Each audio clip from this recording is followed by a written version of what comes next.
Hello everyone. तो कैसे हैं आप सब? आई होप आप सब अच्छे होंगे। स्वागत है आप सभी का आपके अपने चैनल जुनून पढ़ाई का में। हम लोग जो आर.ओ. 2023 में 11 फरवरी को पेपर हुआ था उसको डिस्कस कर रहे थे, जिसमें हमने 49 क्वेश्चंस ऑलरेडी डिस्कस कर लिए हैं। आज उसके आगे के क्वेश्चंस हम डिस्कस करेंगे। तो चलिए देखते हैं अपना क्वेश्चन नंबर नेक्स्ट। और जो हमारा क्वेश्चन नंबर नेक्स्ट है वो 51 नंबर का क्वेश्चन है। क्या पूछ रहे हैं आपसे? कह रहे हैं कि नंदिनी कृषक समृद्धि योजना के संदर्भ में निम्नलिखित कथनों पर आपको विचार करना है। ऑप्शंस क्या हैं? कह रहे हैं कि इस योजना में केवल साहिवाल, गिर, थारपाकर एवं गंगा तीरी प्रजाति की दुधारी मतलब कि दूध देने वाली गाय हैं उनको ही सम्मिलित किया गया है। ठीक है। दूसरा कह रहे हैं लाभार्थी के पास गो पालन का कम से कम 1 वर्ष का अनुभव होना चाहिए। ऑप्शंस हैं कि पहला और दूसरा दोनों ही गलत है, केवल 2 सही है, केवल 1 सही है या फिर दोनों ही सही हैं। और आपको इसका सही उत्तर का चुनाव करना है। तो इसका जो सही उत्तर है वो हो जाएगा ऑप्शन सी वाला, अर्थात केवल पहला वाला स्टेटमेंट सही है। दूसरा क्यों सही है? क्योंकि लाभार्थी को कम से कम 1 वर्ष का नहीं, कम से कम 3 वर्ष का जो है अनुभव होना चाहिए। कितने साल का? तो कम से कम 3 साल का गो पालन का अनुभव उनके पास होना चाहिए। चलिए अगले क्वेश्चन को देखिए। अगले क्वेश्चन में मतलब कि आपसे ना फिजिक्स का क्वेश्चन पूछा गया है। कह रहे हैं कि एक सिलक्यारा सुरंग में 200 वाट क्षमता के 15 बल्ब लगातार 24 घंटे तक रोशन किए जाते हैं। बिजली की खपत कितनी होगी ये आपको बताना है। तो देख लीजिए इसको सॉल्व करने का तरीका क्या होता है कि एक बल्ब के जलने पर कुल जो विद्युत खपत है, अगर आपको वो निकालना हो तो इसके लिए आपको सूत्र लगाना पड़ता है वाट इंटू घंटा बटे 1000। और वाट में आपको देखिए 200 वाट के बल्ब हैं, 24 घंटे जल रहे हैं बटे 1000। तो आप देखिए कि एक बल्ब के जलने पर जो मतलब बिजली खपत हो रही है, जब आप इसको काटिए पीटिएगा तो 4.8 यूनिट आएगा। जब एक बल्ब का 4.8 यूनिट आ रहा है तो 15 बल्ब का आपसे पूछा गया है। 15 गुणे 4.8 जब आप कर दीजिएगा तो आ जाएगा इसका उत्तर 72 यूनिट। ठीक है।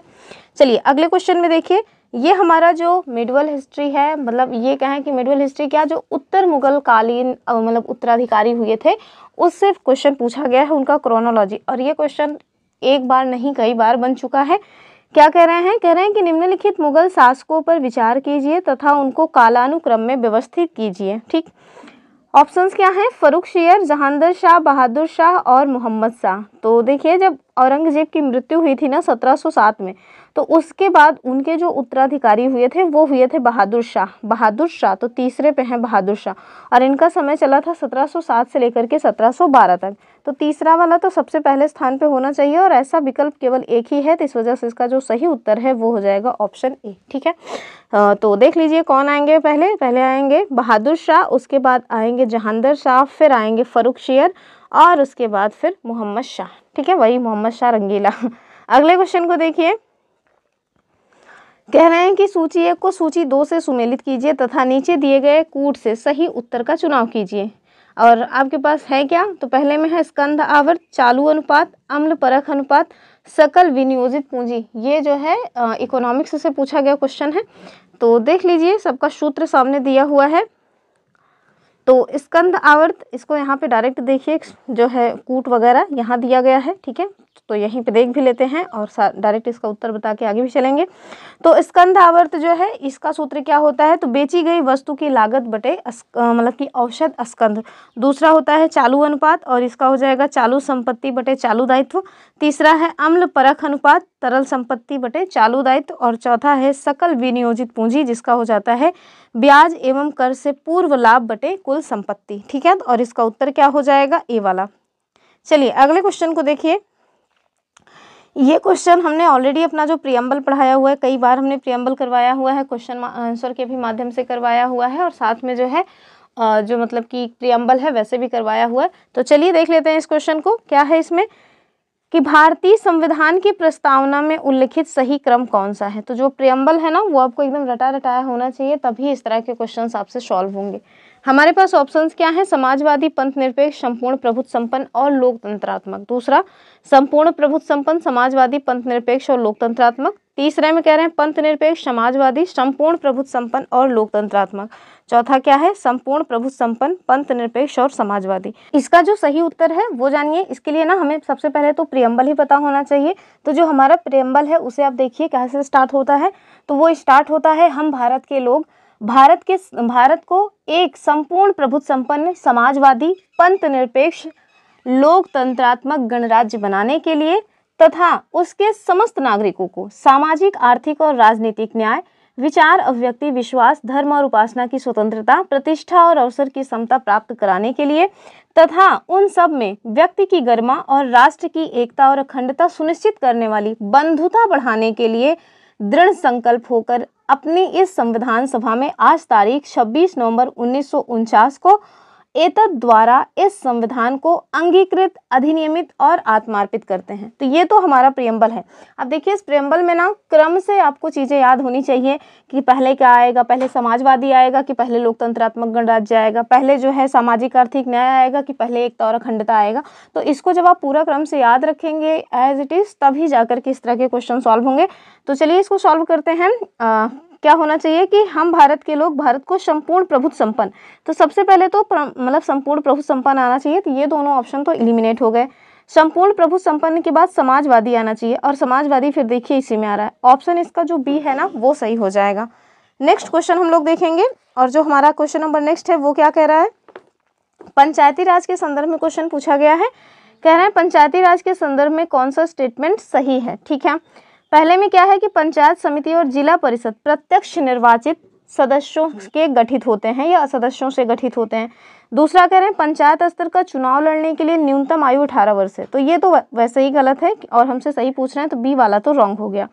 तीसरा क्या कह रहे हैं, चुनाव लड़ने की न्यूनतम आयु 18 वर्ष है, जबकि ये गलत है क्योंकि चुनाव लड़ने की जो न्यूनतम आयु है वो 21 वर्ष है। हाँ, चुनाव में पार्टिसिपेट करने की जो आयु है वो 18 है। तीसरा क्या है, पंचायती राज संस्थाओं का जो चुनाव है वो राज्य का चुनाव आयोग का पर्यवेक्षण में होता है। तो ये बात एकदम ठीक है क्योंकि जो भी पंचायती राज मतलब की व्यवस्था है ना उसके लिए राज्यों के लिए जो मतलब निर्वाचन आयोग है वो बनाया गया, जबकि जो विधानसभा, विधानमंडल और जो हमारे मतलब की संसद है उसके संसद अर्थात लोकसभा का जो चुनाव है उसको जो कंडक्ट कराने का काम है वो हमारा जो निर्वाचन आयोग है उसके द्वारा किया जाता है। ठीक है, तो इसका जो सही उत्तर है वो सी हो जाएगा। केवल यही एक स्टेटमेंट सही है, बाकी सारे स्टेटमेंट्स रॉन्ग हैं। चलिए अगले क्वेश्चन को देखिए। एक मार्क से, तो एक मार्क से क्वेश्चन हमेशा ही बनते रहे हैं। कह रहे हैं कि एक मार्क के संबंध में निम्नलिखित कथनों में से कौन सा सही है। ऑप्शंस क्या है, एक मार्ग कृषि उत्पादों की गुणवत्ता का सूचक है। दूसरा क्या कह रहे हैं, एक मार्ग का प्रमाण पत्र भारतीय खाद्य निगम के द्वारा जारी किया जाता है। तो ऑप्शंस क्या हैं, वही के मतलब पहला और दूसरा दोनों ठीक है, केवल दो ठीक है, केवल एक ठीक है या फिर दोनों ही रॉन्ग है। तो इसका उत्तर क्या हो जाएगा, सी वाला हो जाएगा। केवल पहला वाला स्टेटमेंट सही है, दूसरा रॉन्ग है। क्यों, क्योंकि जो एगमार्क है वो कृषि उत्पादों की गुणवत्ता का सूचक है, ये बात तो सही है। और एगमार्क का जो प्रमाण पत्र विपणन है वो निरीक्षण निदेशालय कृषि एवं किसान कल्याण मंत्रालय भारत सरकार के द्वारा दिया जाता है और इसमें क्या कर रहे हैं कि भारतीय खाद्य निगम के द्वारा जारी किया जाता है, इसी वजह से ये रॉन्ग है। और इसे भारत में कृषि उपज ग्रेडिंग और मार्किंग अधिनियम 1937 के द्वारा कानूनी रूप से लागू किया गया था। वर्तमान में एगमार्क में 222 कृषि वस्तुएं शामिल हैं और इसका हेडक्वार्टर आपको फरीदाबाद हरियाणा में देखने को मिल जाएगा। ठीक है, अगले क्वेश्चन को देखें। कह रहे हैं कि उत्तर प्रदेश के संदर्भ में निम्नलिखित कथनों में से कौन सा सही है। तो यूपी स्पेशल से कई क्वेश्चंस पूछे गए हैं। पहला क्या है कि उत्तर प्रदेश में 9 आर्थिक क्षेत्रों में मतलब कि उत्तर प्रदेश को बांटा गया, सरासर गलत है। अगला कह रहे हैं उत्तर प्रदेश में 11 कृषि जलवायु क्षेत्र हैं, तो ये भी रॉन्ग है। इसका उत्तर क्या हो जाएगा कि दोनों ही गलत है, अर्थात नीदर 1 एंड नॉर 2। ठीक है, तो देख लीजिए कि उत्तर प्रदेश को टोटल 4 आर्थिक क्षेत्रों में बांटा गया है। कौन कौन से आर्थिक क्षेत्र हैं, तो पश्चिमी आर्थिक क्षेत्र जिसमें आपको 30 जिले देखने को मिलेंगे, पूर्वी आर्थिक क्षेत्र जिसमें आपको 28 जिले देखने को मिलेंगे, केंद्रीय आर्थिक क्षेत्र जिसमें आपको 10 जिले देखने को मिलेंगे और तथा बुंदेलखंड आर्थिक क्षेत्र जिसमें आपको 7 जिले देखने को मिल जाएंगे। और जो कृषि जलवायु क्षेत्र है वो टोटल 9 है, ना कि 11। ठीक है, तो इसका सही उत्तर क्या हो जाएगा कि दोनों ही इसमें गलत दिए हैं। अगले क्वेश्चन को देखिए, ये क्वेश्चन भी यूपी स्पेशल से ही है। कह रहे हैं कि मुरादाबाद तांबे के लिए प्रसिद्ध है और उसने दुनिया भर में हस्तशिल्प उद्योग में अपनी एक अलग पहचान बनाई है। तो क्या मुरादाबाद तांबे के लिए प्रसिद्ध है? चलिए आगे देखिए। कह रहे हैं कि मुरादाबाद विशेष आर्थिक क्षेत्र यानी ESEZ उत्तर भारत में उत्तर प्रदेश सरकार द्वारा विकसित पहला शिल्प था और आपको नीचे सही उत्तर का चुनाव करना है। और वही ऑप्शंस हैं आपके पास, केवल एक सही है, एक और दो दोनों सही है, ना तो एक सही है ना तो दो सही है, बल्कि दो, जो केवल दो है वो सही है। ऑप्शंस के हिसाब से आपको देखना है, उत्तर क्या हो जाएगा, केवल दूसरा वाला सही है। क्यों दूसरा वाला सही है, क्योंकि जो हमारा मुरादाबाद है ना, वो तांबे के लिए नहीं, किसके लिए जाना जाता है, पीतल के लिए जाना जाता है। किसके लिए, पीतल के लिए। तो पीतल उद्योग नगरी के रूप से हम, मतलब पीतल उद्योग नगरी के रूप में हम लोग मुरादाबाद को जानते हैं। तो इसी वजह से ये वाला स्टेटमेंट रॉन्ग हो गया था। बाकी सारी चीज़ें ठीक है, आप इसको देख लीजिए। फिर कह रहे हैं नीचे कथन और कारण दिए गए हैं, आपको सही उत्तर बताना है। तो चलिए देख लेते हैं। कह रहे हैं कि जौनपुर को सिराजे हिंद के नाम से जानते हैं। तो ये भी उत्तर प्रदेश का ही जो है, यूपी स्पेशल का ही क्वेश्चन है। तो पहला वाला स्टेटमेंट ठीक है। कह रहे हैं जौनपुर सरकी काल में शिक्षा के महान केंद्र के रूप में था। तो ये भी ठीक है, कथन भी ठीक है, कारण भी ठीक है और व्याख्या भी कर रहा है। क्योंकि जौनपुर सरकी जो टाइम पीरियड है, यानी सरकी वंश का जो समय था, उस टाइम पे ये शिक्षा के महान केंद्र के रूप में था। यही कारण है कि जौनपुर को सिराज ए हिंद के नाम से जाना जाता है। ठीक, अगले क्वेश्चन को देखिए। अगले क्वेश्चन में क्या पूछ रहे हैं, कह रहे हैं कि निम्नलिखित में से रॉकेट किस सिद्धांत पर कार्य करता है। ठीक है, ऑप्शंस क्या है, ऊर्जा संरक्षण का सिद्धांत, या फिर बर्नौली का प्रमेय का जो सिद्धांत है वो, या गति का संरक्षण, या अवोगाद्रो की अवधारणा। तो इसका उत्तर क्या हो जाएगा, इसका उत्तर हो जाएगा ऑप्शन सी वाला, यानी कि कंजर्वेशन ऑफ मोमेंटम, यानी कि गति का संरक्षण। तो रॉकेट जो है वो गति का संरक्षण या संवेग संरक्षण के सिद्धांत पर काम करता है। और अब देख लीजिए ये है क्या। तो अब देखिए कि रॉकेट से गैसें अत्यधिक वेग से पीछे की ओर निकलती हैं, जो रॉकेट को ऊपर उठने में आवश्यक संवेग प्रदान करती हैं। न्यूटन के द्वितीय नियम के साथ न्यूटन के तृतीय नियम के संयोजन का ये एक महत्वपूर्ण परिणाम है। क्या, संवेग संरक्षण का नियम। इस नियम के अनुसार एक या एक से अधिक वस्तुओं के निकाय पर कोई बाहरी बल नहीं लग रहा हो तो उस निकाय का कुल संवेग नियत रहता है, अर्थात संरक्षित रहता है। अगला क्वेश्चन देखिए, पंजाब के विलय से संबंधित क्वेश्चन है। अब देखेंगे कि 2016-17 में जो एग्जाम हुआ था ना, उसमें सिक्किम, पंजाब और साथ में जो मतलब म्यांमार है और एक और है, इन चारों का कब विलय किया गया था उसको क्रोनोलॉजी में लगाने को आया था। तो उसी से क्वेश्चन यहाँ भी है, यहाँ भी पंजाब के विलय से थोड़ा मतलब कि डीप में जाकर के क्वेश्चन पूछ लें कि आप इसके बारे में अच्छे से जानते हैं कि केवल वही फैक्ट अकेले रट लिए हैं कि इस साल में इसको विलय किया गया था। कहना है कि पंजाब के विलय के संबंध में कौन सा कथन असत्य है, हमें रॉन्ग बताना है। पहला क्या है कि 29 मार्च 1849 को गवर्नर जनरल की ओर से घोषणा हुई कि पंजाब राज्य अब समाप्त हो चुका है। दूसरा, महाराजा दलीप सिंह के सभी प्रदेश भारतीय ब्रिटिश साम्राज्य का हिस्सा बन गए। और चौथा कह रहे हैं कि दलीप सिंह को 2,50,000 यानी 2.5 लाख रुपए की वार्षिक पेंशन दे दी गई। और चौथा है कि इनमें से कोई नहीं। तो इतना कम वार्षिक पेंशन तो नहीं दी गई थी, ये तो गलत ही है। बाकी सारे स्टेटमेंट सही हैं। तो ठीक है, देख लीजिए कि विलियम हंटर के अनुसार 1846 में सबराओं की विजय ने लॉर्ड हार्डिंग को पंजाब को जीत लेने का अधिकार दिया, परंतु 1849 में गुजरात की विजय ने डलहौजी को उस अधिकार को लागू करने के लिए बाध्य किया। 29 मार्च 1849 को गवर्नर जनरल की ओर से घोषणा हुई कि पंजाब का राज्य अब समाप्त हो चुका है और जो महाराजा दलीप सिंह हैं उनके सभी प्रांतों को भारतीय साम्राज्य मतलब कि जो भारतीय ब्रिटिश साम्राज्य है उसका हिस्सा मान लिया गया। महाराज दलीप सिंह को 50,000 पौंड लगभग 4 से 5 लाख रुपए की वार्षिक पेंशन देकर के उन्हें शिक्षा प्राप्त करने के लिए कहाँ भेज दिया गया, इंग्लैंड भेज दिया गया। अगला क्वेश्चन देखिए, तो ये क्वेश्चन रीजनिंग से है, तो हमने जैसे कि पहले बताया है कि हम लोग इसको बोर्ड पे सॉल्व करेंगे। देखिए अगला क्वेश्चन जो है वो है करंट अफेयर का, और क्या पूछा गया है 69th जो राष्ट्रीय फिल्म फेस्टिवल हुआ था 2021 में उसके बारे में पूछा गया।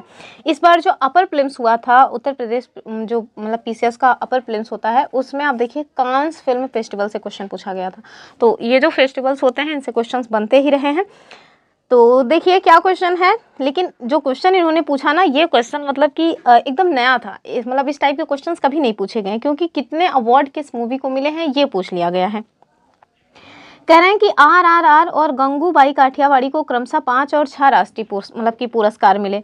और दूसरा, रॉकेटरी द नंबी इफेक्ट ने सर्वश्रेष्ठ फीचर फिल्म का अवार्ड जीता। तो आप देखिए जितने भी यूट्यूब पे लोगों ने करंट अफेयर पढ़ा था ना सब ने लगभग ये वाला क्वेश्चन बताया हुआ था। इसको लेकिन किसी ने नहीं बताया था, लेकिन सब यही कह रहे थे देखो मेरे पढ़ाई में से आया हुआ है।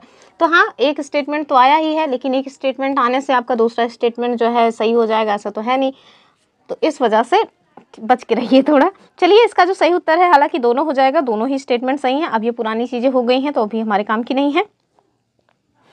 अब लेकिन जो भी मतलब कि अवार्ड वगैरह वितरण हो, किस मूवी को कितने अवार्ड वगैरह मिले हैं, ये जरूर देख लेना चाहिए। अगले क्वेश्चन में देखिए, कह रहे हैं कि इसरो के द्वारा लॉन्च किया गया जो मंगलयान है उसके संदर्भ में निम्नलिखित कथनों पे आपको विचार करना है। और इसको आप देखिए कि एक जो है पहले का जो मतलब इनका मिशन था उससे क्वेश्चन बना हुआ है और एक करंट अफेयर से, तो स्टैटिक हो चुका है वो तो जो पीछे बीत गया। तो कह रहे हैं कि इसे मार्स ऑर्बिटर मिशन कहा जाता है, तो एकदम सही बात है, इसे MOM कहते हैं। दूसरा, इसे नवंबर 2013 में लॉन्च किया गया था, तो ये भी तो ठीक ही है, दोनों ही ठीक है, पहला भी ठीक है दूसरा भी ठीक है। तो मार्स ऑर्बिटर मिशन जिसे MOM कहते हैं, जिसे अनौपचारिक रूप से मंगलयान के नाम से जाना जाता है, 24 सितंबर 2014 से मंगल की परिक्रमा कर रहा है। यह मतलब कर रहा है, एक अंतरिक्ष यान है। 5 नवंबर 2013 को भारतीय अंतरिक्ष अनुसंधान संगठन, जिसे हम लोग इसरो कहते हैं, इसके द्वारा इसे लॉन्च किया गया था। ये भारत का पहला अंतर्ग्रही मिशन है। इसको रोसकॉसमॉस जो कि रसिया की मतलब की स्पेस एजेंसी है, नासा जो कि अमेरिका की है, और यूरोपीय अंतरिक्ष एजेंसी के बाद मंगल ग्रह की कक्षा में पहुंचने वाली चौथी अंतरिक्ष एजेंसी के रूप में जाना जाता है। किसको? अपने इसरो को। चलिए अगले क्वेश्चन को देखिए, यहाँ आपसे कह रहे हैं निम्नलिखित कथनों में से कौन सा सही है। और कथन क्या है कि ITC का मतलब किसी पंजीकृत व्यक्ति के द्वारा प्राप्त वस्तुओं और सेवाओं या दोनों की आपूर्ति पर इनकम टैक्स क्रेडिट है। और दूसरा क्या कह रहे हैं कि ITC की पात्रता जो इस प्रकार हो सकती है: कर योग्य आपूर्ति, गैर कर योग्य आपूर्ति, शून्य रेटेड आपूर्ति। आपको बताना है इसका जो सही उत्तर है वो क्या हो जाएगा। तो इसका सही उत्तर हो जाएगा पहला वाला, यानी कि केवल एक ठीक है। और ये कहाँ पे दिया है? ऑप्शन डी में। तो इसका जो सही उत्तर है ऑप्शन डी हो जाएगा। अगला क्वेश्चन कहाँ से आया है? तो हमारे प्यारे भारतीय संविधान से आया हुआ है। कह रहे हैं निम्नलिखित में से कौन सा कथन गलत है, हमें लेकिन रॉन्ग बताना है। और फंडामेंटल राइट से क्वेश्चन पूछा गया है। तो fundamental right most favourite topic है, लगभग हर साल क्वेश्चन बनते ही हैं इससे। अब इतने सारे आर्टिकल्स हैं, इतने सारे उसमें प्रावधान हैं, तो जाहिर सी बात है कि एक दो क्वेश्चन तो आराम से उसमें से निकाले ही जा सकते हैं। हालांकि आप देखिए आरओ का जो पेपर है ना, वो लगभग बहुत ही डीप में क्वेश्चंस पूछे हुए हैं। डीप का मतलब है कि स्टेटमेंट वाइज इतने भर के स्टेटमेंट्स पूछे हुए हैं, तो थोड़ा टफ टाइप का एग्जाम होता है, PCS से भी ज़्यादा। चलिए, कह रहे हैं कि मौलिक अधिकार पर संविधान का भाग 3 USA के बिल ऑफ राइट्स पर आधारित है। तो सही बात है, हमारा जो मतलब कि फंडामेंटल राइट्स है जो हमने अपने भारतीय संविधान के भाग 3 में रखा हुआ है, वो कहाँ पे आधारित है, कहाँ से हमने उसको प्रेरित होकर के लिया है? तो USA के जो फंडामेंटल राइट्स है, जिसको उन्होंने बिल ऑफ राइट्स कहा है, वहाँ से हमने प्रेरणा लेकर के अपने भारतीय संविधान का हिस्सा इसको बनाया है। तो पहला वाला तो ठीक है और हमें गलत बताना है। दूसरा कह रहे हैं कि संविधान के अनुच्छेद 21 के अंतर्गत मृत्यु का अधिकार मूलभूत अधिकार है। तो ये बात सरासर गलत है। भारतीय संविधान का अनुच्छेद 21 हमें जीवन जीने का अधिकार देता है, गरिमापूर्ण जीवन जीने का अधिकार देता है, लेकिन उसमें मृत्यु का अधिकार शामिल नहीं है, वरना आधी दुनिया तो शमशान घाट बन जाए। तीसरा क्या है? भारतीय संविधान एक पूर्ण संघीय संविधान है। तो क्या पूर्ण संघीय संविधान है? ऐसा तो नहीं है। कहीं आप मतलब किसी मामले में आप देखेंगे कि ये एकात्मक भी हो जाता है, जैसे इमरजेंसी वगैरह के टाइम पे, तो ये बात तो गलत हो जाएगी।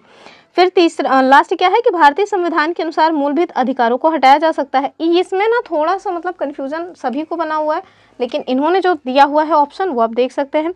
तो इसका जो सही उत्तर इन्होंने दिया है BCD दिया है, ठीक है, यानी कि B भी गलत है, C भी गलत है, D भी गलत है, यानी कि केवल पहला वाला ठीक है, बाकी सभी के सभी गलत हैं। तो चलिए अगले क्वेश्चन को देखेंगे हम लोग। और अनुच्छेद 21 में इन्होंने 2-4 पॉइंट्स दिए हुए हैं, जबकि आप देखिए अनुच्छेद 21 बहुत बड़ा है, उसमें बहुत सारी जो मतलब कि आज़ादी है, बहुत सारे जो हमें अधिकार हैं वो मिले हुए हैं। तो एक बार ना आपको लक्ष्मीकांत जरूर देखना चाहिए इसको जानने के लिए, क्योंकि कभी कभी डायरेक्ट यही पूछ लेते हैं कि कौन सा वो हमें अधिकार है जो अनुच्छेद 21 के तहत नहीं प्राप्त है, तो इस वजह से ज़रूर देख लीजिए उसको। चलिए अगला क्वेश्चन देखिए। ये क्वेश्चन भी कई बार पूछा गया है और इसको ना मैच द फॉलोइंग में पूछा गया है, तो बड़ा ही रहने देते हैं वरना दिखेगा नहीं। एक साइड एकेडमी का नाम दिया है, दूसरी साइड उसकी स्थापना का वर्ष दिया है। कह रहे हैं कि राज्य ललित कला अकादमी जो लखनऊ है वो, और दूसरा उत्तर प्रदेश संगीत नाटक अकादमी लखनऊ, तीसरा है भारतेंदु नाट्य अकादमी और चौथा है अयोध्या शोध संस्थान अयोध्या। अगर आपको एक पता होता भारतेंदु नाट्य अकादमी तो आप इसको आराम से कर ले जाते। और ये कहाँ पे है? भारतेंदु नाट्य अकादमी 1975 में इसकी स्थापना हुई थी। हालांकि ये कह रहे हैं लखनऊ में है, ये तो आपको दिख ही रहा है।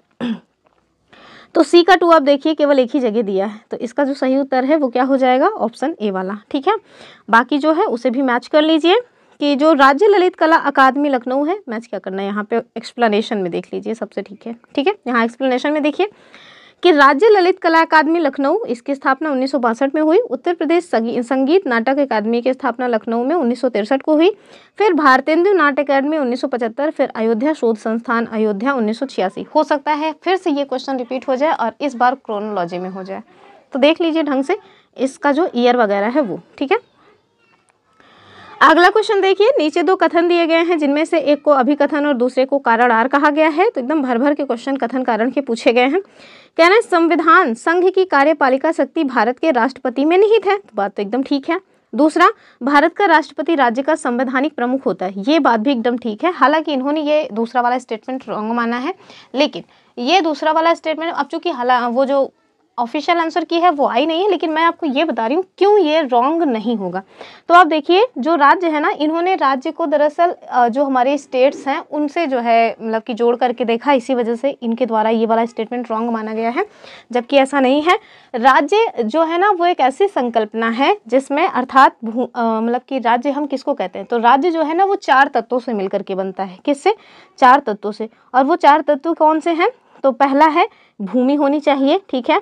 दूसरा है जनसंख्या होनी चाहिए। तीसरा है उस जनसंख्या को मतलब कि गवर्न करने के लिए सरकार होनी चाहिए, और सरकार ऐसी ना हो कि किसी के अधीन हो, कैसी हो? संप्रभु होनी चाहिए, ठीक है। तो जो राज्य है वो 4 तत्वों से मिला जुला एक संकल्पना है जिसमें भूमि हो, भूमि के ऊपर रहने वाली जनसंख्या हो, उस जनसंख्या को गवर्न करने के लिए सरकार हो, और सरकार कैसी हो? संप्रभु हो। तो अब देखिए हमारा जो भारत है ना वो क्या राज्य नहीं है, सरासर राज्य है। आप देखिए एकदम साफ साफ राज्य है। जब तक भारत देश आज़ाद नहीं हुआ था तब तक वो राज्य नहीं था। क्यों? क्योंकि हमारे पास सब कुछ था लेकिन हम लोग संप्रभु नहीं थे, अर्थात अपने आंतरिक और बाह्य निर्णयों को लेने के लिए स्वतंत्र नहीं थे। हमारे जो भी निर्णय लिए जाते थे वो ब्रिटेन के द्वारा लिए जाते थे। लेकिन वर्तमान की परिस्थिति में हम लोग संप्रभु भी हैं, हमारे पास भूमि है और जनसंख्या तो इस समय विश्व में सबसे ज़्यादा है, सरकार तो आप जानते ही हैं कि है ये है। तो इस वजह से ना दूसरा वाला स्टेटमेंट भी सही हो जाएगा। अब ऑफिशियल आंसर की आई नहीं है लेकिन मैं तो इसको सही ही मानूंगी। चलिए आगे क्वेश्चन देखेंगे, इन्होंने डी माना हुआ है हालांकि। अगला क्वेश्चन देखिए, कह रहे हैं कि अफ्रीका में विक्टोरिया जलप्रपात के संदर्भ में कौन सा कथन सही है। तो देख लीजिए ये क्वेश्चन ऑलरेडी पहले भी पूछा जा चुका है, फिर से पूछा गया है। कह रहे हैं कि यह जाम्बिया और मोजाम्बिक की सीमा पर स्थित है, जबकि ये वाला स्टेटमेंट सरासर रॉन्ग हो जाएगा। कह रहे हैं यह जाम्बेजी नदी पे है, तो ये तो दूसरा वाला ठीक है। तो इसका उत्तर क्या है? केवल दूसरा सही है। क्यों? क्योंकि ये मतलब कि जाम्बिया कहाँ गया, जाम्बिया और मोजाम्बिक की सीमा पर नहीं है बल्कि जाम्बिया और जिम्बाब्वे की सीमा पर है, ठीक है। चलिए अगले क्वेश्चन को देखिए। और हाँ एक पॉइंट इसमें दिया हुआ है जो कि काम का बन सकता है हमारे, कि 1989 में विक्टोरिया जलप्रपात को जो विश्व धरोहर स्थल है इसके रूप में शामिल किया गया। अब ये क्वेश्चन भी कहाँ से आया है? तो रीजनिंग से आया है, इसको भी हम लोग वहीं देखेंगे अपने बोर्ड पे। अगला क्वेश्चन देखें, कह रहे हैं कि नीचे दो कथन दिए गए हैं जिनमें से एक को अभिकथन दूसरे को कारण आर कहा गया है। फिर से वही उत्तर बताना है सही वाला। क्या कह रहे हैं कि बढ़ती आबादी का पेट भरने के लिए भारतीय कृषि में महत्वपूर्ण तकनीकी और संस्थागत सुधारों की आवश्यकता है। दूसरा क्या है? भारत के कई हिस्सों में बड़ी संख्या में किसान अभी भी कृषि के लिए मानसूनी वर्षा और मिट्टी की प्राकृतिक उर्वरता पर निर्भर हैं। तो इसका भी उत्तर जो इनके द्वारा दिया गया, मुझे इसमें कन्फ्यूजन है। मैं इसका मानूंगी कि दोनों बातें सही हैं और व्याख्या भी कर रहा है, और हालांकि उन्होंने भी यही दिया हुआ है तो ठीक है, उन्होंने जो दिया उसे वही मुझे भी लग रहा है सही है। तो ठीक है, इसका उत्तर क्या हो जाएगा? ए वाला सही है, कि मतलब कि इस कथन भी सही है और कारण भी सही है, व्याख्या भी कर ही रहा है।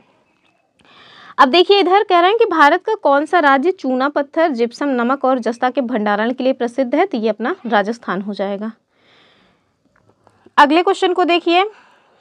अगले क्वेश्चन में क्या है? तो अगला क्वेश्चन फिर से वही रीजनिंग का है, मतलब मैथ्स का है, रीजनिंग का नहीं। तो इसको भी हम लोग वहीं देखेंगे बोर्ड पे। नेक्स्ट क्वेश्चन क्या कह रहे हैं? नेक्स्ट क्वेश्चन वर्ल्ड ज्योग्राफी से पूछा गया है, क्योंकि ये बहुत ज़्यादा चर्चा में रहा हुआ मतलब कि रहा लोकेशन, इस वजह से क्वेश्चन बना है कि गाजा पट्टी के संदर्भ में कौन सा स्टेटमेंट सही है। पहला क्या है कि इसकी सीमा मिस्र से लगती है, और दूसरा कह रहे हैं इसकी सीमा इजराइल से लगती है। तो आप देखिए दोनों ही ठीक है, इसकी सीमा मतलब मिस्र से भी लगती है और इजराइल से तो लगती ही है। अगला क्वेश्चन देखें, कह रहे हैं कि उत्तर प्रदेश वैश्विक निवेश शिखर सम्मेलन 2023 के संदर्भ में निम्नलिखित कथनों पर विचार कीजिए। तो ये इतना चर्चा का विषय था तो क्वेश्चन पूछा जाना तय था। कह रहे हैं कि शिखर सम्मेलन लखनऊ में हुआ, एकदम सही बात है। शिखर सम्मेलन का उद्घाटन राष्ट्रपति जी के द्वारा किया गया। राष्ट्रपति जी काहे लिए आके यहाँ पे उद्घाटन वगैरह करेंगे, तो दूसरा गलत है, पहला एकदम ठीक है। ठीक है, तो अब देख लीजिए कि जो उत्तर प्रदेश वैश्विक विनिवेश शिखर सम्मेलन 2023 है, इसका आयोजन लखनऊ में हुआ। प्रधानमंत्री नरेंद्र मोदी जी के द्वारा इसका उद्घाटन किया गया था। ठीक है, चलिए अगले क्वेश्चन को देखिए। कह रहे हैं निम्नलिखित युग्मों यानी दर्शनीय स्थल जो कि उत्तर प्रदेश के जिले से संबंधित है, बताइए कौन सा सही सुमेलित है। ठीक है, सही वाला बताना है हमें। कह रहे हैं कि देवी पाटन मंदिर श्रावस्ती में है ये, चीनी मंदिर महोबा, तीसरा कह रहे हैं बावनी इमली शहीद स्मारक फतेहपुर, और चौथा है समस्तपुर पश्चिम बिहार अमेठी। सब तो गलत दिया हुआ है, तीसरा वाला एकदम सही है कि बावनी इमली शहीद स्मारक जो है ये आपको कहाँ मिलेगा, फतेहपुर में। ठीक है, देवी पाटन जो मंदिर है ये कहाँ पे है, बलरामपुर में। चीनी मंदिर कुशीनगर में है। बावनी इमली शहीद स्मारक सही दिया हुआ था फतेहपुर में, और समस्तपुर पश्चिम बिहार जो है वो रायबरेली में है। ठीक है, जबकि ये कहाँ दे रहे हैं, अमेठी में। चलिए, ये जो बोर्ड से संबंधित क्वेश्चंस हैं ये भी पूछे जाते हैं, तो देख लीजिए। कह रहे हैं कॉफ़ी बोर्ड हैदराबाद, तो हैदराबाद में है ये। टी बोर्ड कहाँ है, मतलब कि चाय बोर्ड कह रहे हैं कोलकाता में। अच्छा, स्पाइस यानी मसाला बोर्ड कोच्चि में, तो हाँ ये तो एकदम ठीक होना चाहिए। और रबर बोर्ड कोट्टायम में भी एकदम ठीक है। आप देखिए कॉफ़ी बोर्ड जो है हैदराबाद नहीं होगा, ये कहाँ हो जाएगा, ये हो जाएगा बेंगलुरु। क्या हो जाएगा, बेंगलुरु। ठीक है, ऑप्शन पहला वाला ही रॉन्ग है, बाकी सब ठीक है। चलिए 79 का क्वेश्चन जो है वो देखिए, तो इसमें ना जो हमारे अफ्रीकन कंट्रीज़ हैं उनकी जो है राजधानी पूछी गई है। तो चलिए देख लेते हैं। एक साइड राजधानी शहर है, दूसरी साइड देश का नाम दिया है। राजधानी शहर में आपको कंपाला, किगाली, किंशासा, खार्तूम दिया है। और मतलब कि शहर नहीं, देश कौन कौन से हैं, रवांडा, युगांडा, सूडान और कांगो लोकतंत्रात्मक गणराज्य। तो चलिए मैच करेंगे। सबसे पहले मुझे एकदम जो कंफर्म है वो खार्तूम है, और खार्तूम किसका है, सूडान का। तो पहला जो है इसको मैच करिए कि 4 का 3, और 4 का 3 देखिए कहाँ कहाँ दिया है, 4 का 3 आपको 2 जगह दिया है, तो 2 ऑप्शन तो एलिमिनेट हुए। किंशासा जो है ये कांगो लोकतांत्रिक गणराज्य है, ये बात भी ठीक है, मतलब कि ये कहाँ हो जाएगा, सिकाफोर। और सिकाफोर देखिए कहाँ है, यहाँ भी है, यहाँ भी है, तो इससे तो नहीं सब मतलब हो रहा है। फिर आप देखो किगाली का रवांडा हो जाएगा, तो बी का 1 कहाँ दिया है, बी का 1 ये देखिए सी में दिया है। ठीक है, उत्तर क्या हो जाएगा, सी वाला हो जाएगा। यानी कि किगाली का हो जाएगा रवांडा, कंपाला का हो जाएगा युगांडा। एरो वाले से करते हैं तो ज़्यादा सुंदर दिखता है। ठीक है, तो आप देखिए केवल और केवल क्रॉस करना था हम लोगों को, बस एग्जाम में ये क्रॉस नहीं बनता है, यही दुख रह जाता है। चलिए आगे देखते हैं, इसका सोल्यूशन आपको मिल ही गया, क्या देखना है दोबारा। अब ये देखिए, ये जो दर्रे हैं ना, मतलब कि उनसे क्वेश्चन बना हुआ है। तो ये क्वेश्चन मैंने जो है दर्रों को पढ़ाया हुआ है अपने एक चैनल, इसी चैनल पे लगभग 25 से 30 मिनट की वीडियो है, आप उसको ज़रूर देख लीजिए। लगभग जो भी हमारे दर्रे हैं ना भारत देश के भीतर, सब के सब आपको क्लियर हो जाएंगे मैप में बताया हुआ ट्रिक्स के माध्यम से। मैं रिकमेंड करूँगी कि आप उसको ज़रूर देखें, बाकी आपकी मर्जी है।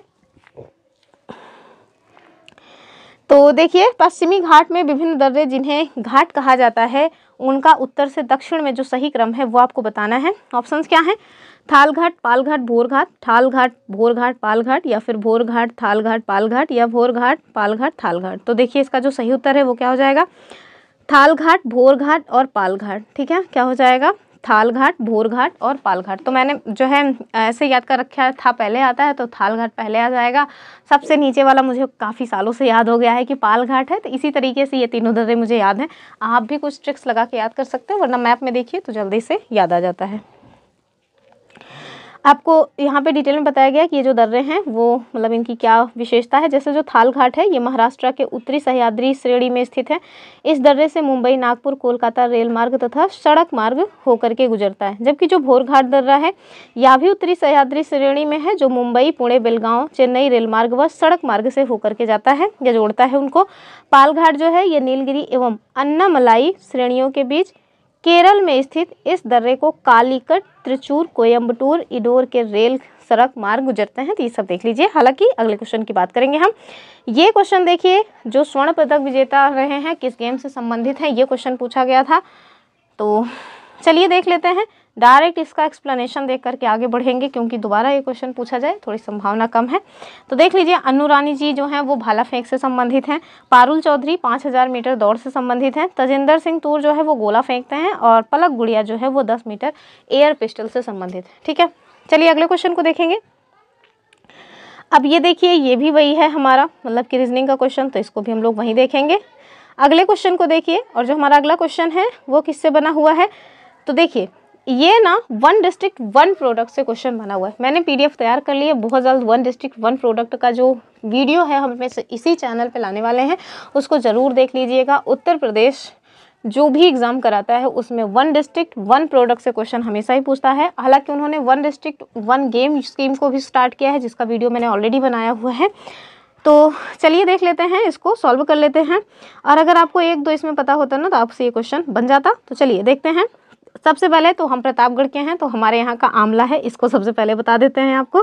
सी का 1 हो जाएगा। और सी का 1 कहाँ पे है, तो देखिए यहाँ भी नहीं है, यहाँ भी नहीं, अर्थात 2 ऑप्शन तो एलिमिनेट हो गए। ठीक है, फिर आगे देखिए जो काला नमक चावल है वो कहाँ का है, वो है सिद्धार्थ नगर, मतलब कि सिद्धार्थ नगर का। तो ए का 3 और ए का 3 देखिए कहाँ पे है, दोनों में ही है, तो इससे भी नहीं निपट रहा है। फिर आप देखिए देसी घी, और जो देसी घी है ये कहाँ का है, ये है औरैया का। देसी घी कहाँ है, औरैया में। ठीक है, बी का 4। आप देखिए बी का 4 केवल एक जगह दिया है। ठीक है, तो अगर आपको यही पता होता तो ये क्वेश्चन बन जाता। ऑप्शन इसका क्या हो जाएगा, ऑप्शन सी। अगला क्वेश्चन देखिए। अगले क्वेश्चन में कह रहे हैं कि तुलसीदास जी के संदर्भ में निम्नलिखित में से कौन सा कथन सही है। ऑप्शंस क्या है हमारे पास, कि तुलसीदास का जन्म बांदा जनपद के राजापुर नामक ग्राम में हुआ था, और दूसरा है कि उनकी पत्नी का नाम गीतावली था।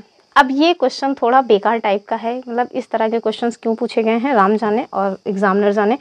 फिलहाल के लिए इसका उत्तर जो है वो जाने रहिए कि पहला वाला सही है, अर्थात केवल पहला स्टेटमेंट सही है। और पहला स्टेटमेंट कहाँ है, ये केवल मतलब कि ऑप्शन सी में है। तो देख लीजिए कि तुलसीदास जी का जन्म 1523 में बांदा जनपद में हुआ था, चित्रकूट वर्तमान में।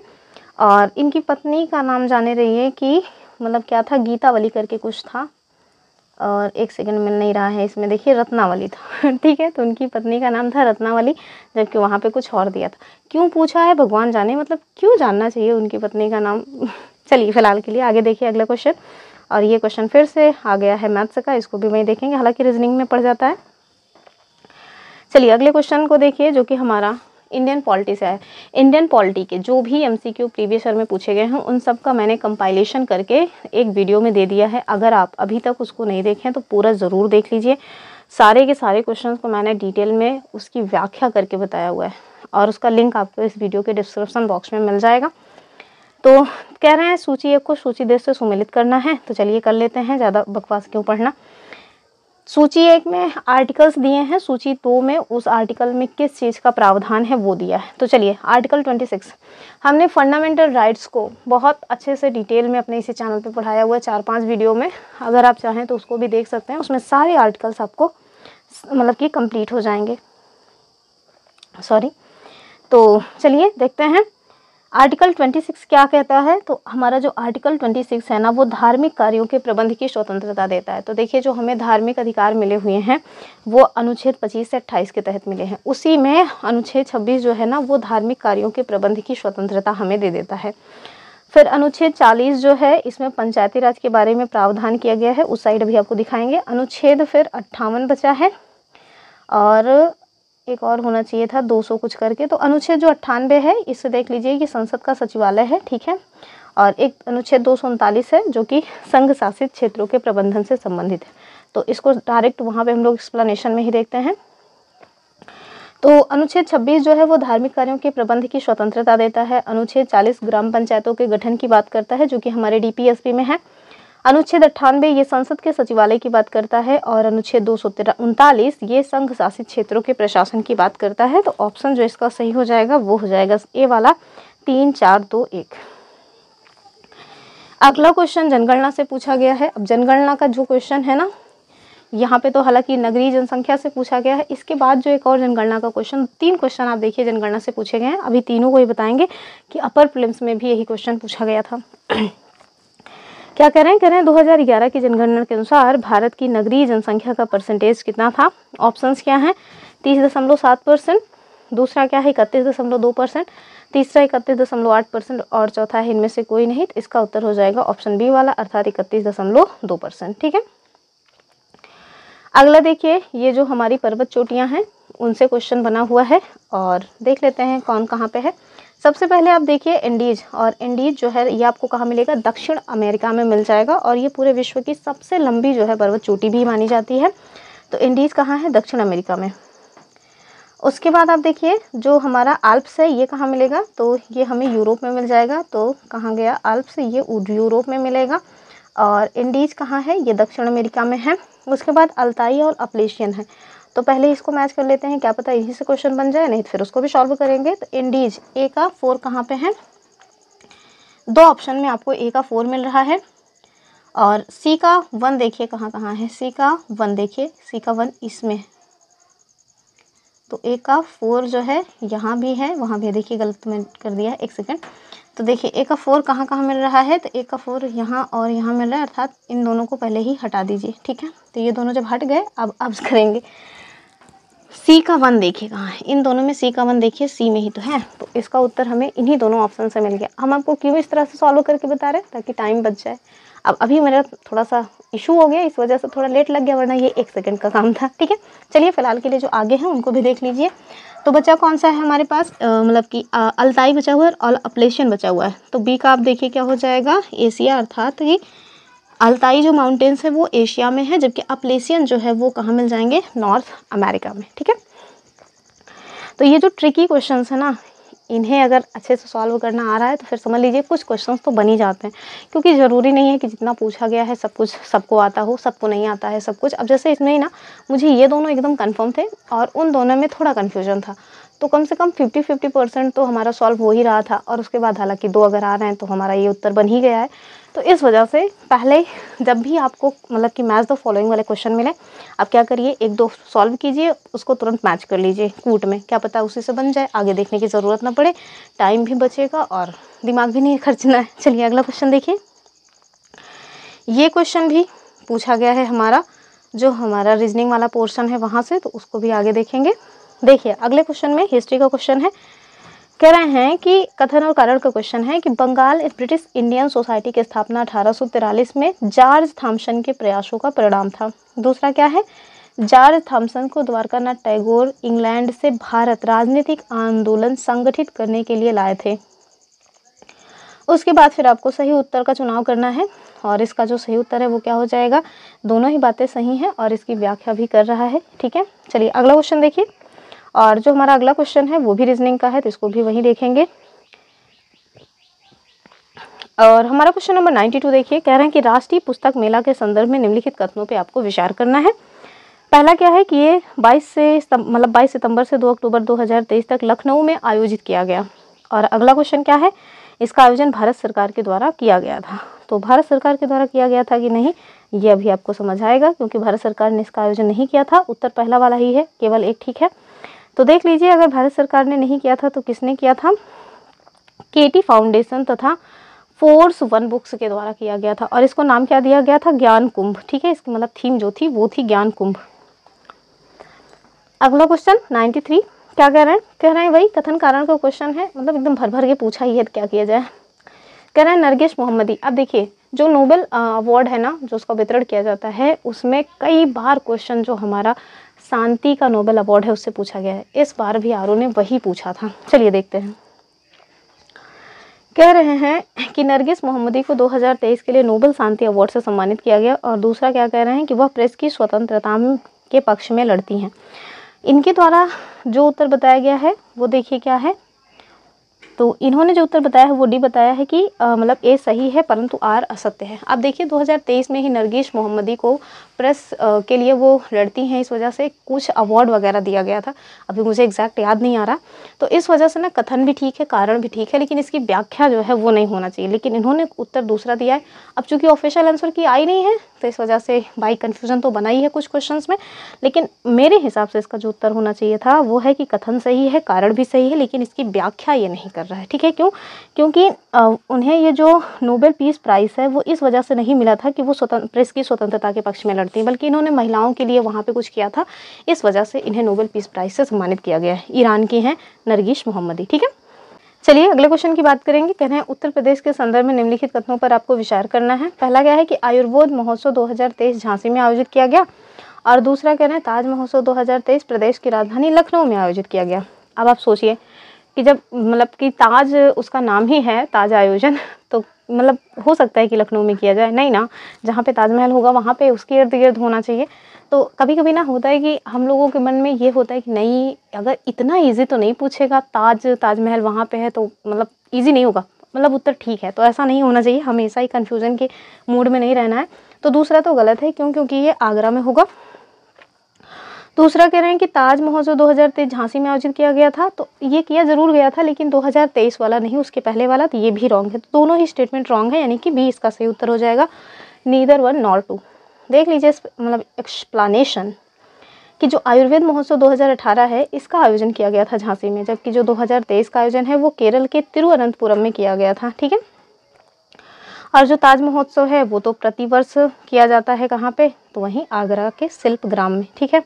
चलिए आगे देखिए। फिर आपको सही सुमेल करने वाला क्वेश्चन पूछा गया है, चित्रकारी दिया हुआ है और किस स्टेट से संबंधित है ये पूछा गया है। तो आर्ट एंड कल्चर का ये क्वेश्चन है, देख लेते हैं।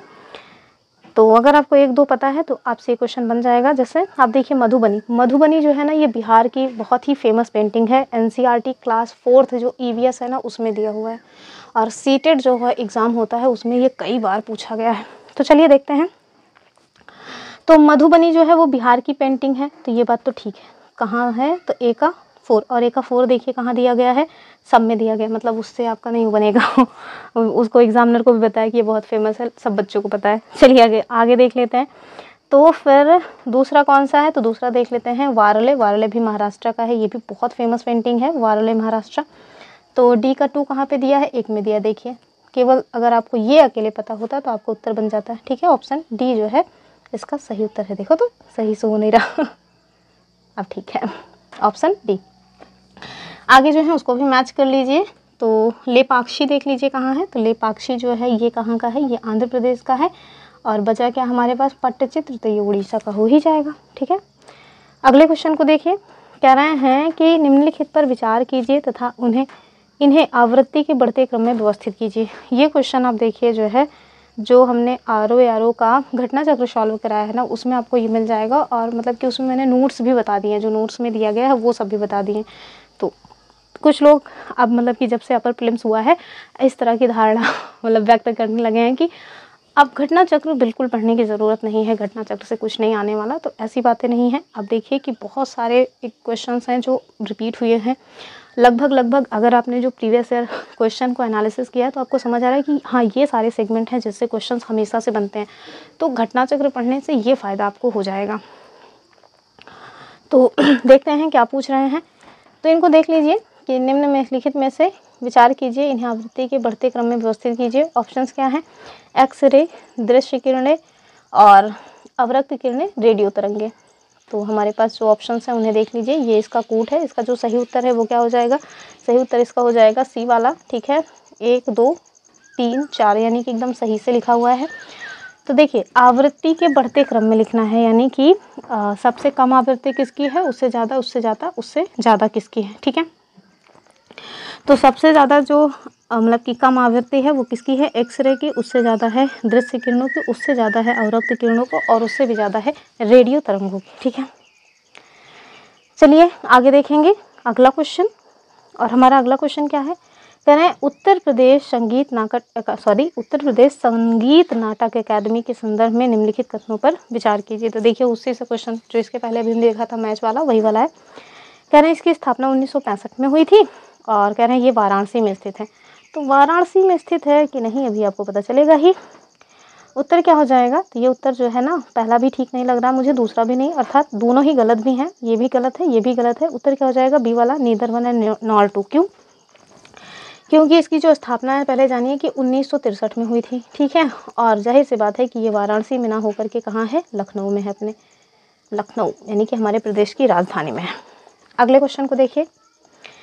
टोटल 100 क्वेश्चन आस्क करेंगे, उसके बाद जो 40 क्वेश्चन रह जाएंगे अगली वीडियो में देखेंगे, वरना वीडियो बहुत लेंथी हो जाती है और बहुत ज़्यादा डाटा इसमें जाता है।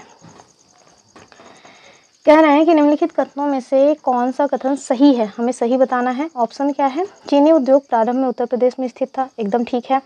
गन्ने की कम उपज कम पेराई सत्र उद्योगों की असंतोषजनक अवस्थापन ने चीनी उत्पादन में समस्याएं जो है वो लाई हैं, तो दोनों बातें ठीक है। अब देखिए, यद्यपि हम लोग ना मतलब जो हमारा उत्तर प्रदेश है वो गन्ने के उत्पादन में टॉप पे है, हम सबसे ज़्यादा गन्ने का उत्पादन करते हैं, बावजूद इसके जो सफल चीनी मिलें हैं वो कहाँ पे हैं, महाराष्ट्र में। क्यों? क्योंकि हमारे यहाँ का जो गन्ना होता है वो मतलब कि उसमें रस कम होता है, काफ़ी पतले होते हैं, और जबकि जो वहाँ पे होते हैं वो ज़्यादा अच्छी क्वालिटी के होते हैं। चलिए अगले क्वेश्चन को देखिए। ये शब्द जो है मतलब कि कह रहे हैं कि एक शब्द दिया है मेगापोलिस, और उसका सर्वप्रथम प्रयोग किसके द्वारा किया गया था। हम लोग तो मतलब पढ़ते हैं जैव विविधता, पारिस्थितिकी तंत्र, इन सब का प्रयोग किसने किया। इन्होंने पता नहीं कहाँ से क्वेश्चन लाया कि मेगापोलिस शब्द का सर्वप्रथम प्रयोग किसने किया। ऑप्शंस क्या हैं, जीन गॉटमैन, टेलर, डेविस, या फिर इनमें से कोई नहीं। उत्तर क्या हो जाएगा, इसका हो जाएगा ए वाला, यानी कि जीन गॉटमैन के द्वारा इसका प्रयोग सर्वप्रथम किया गया था।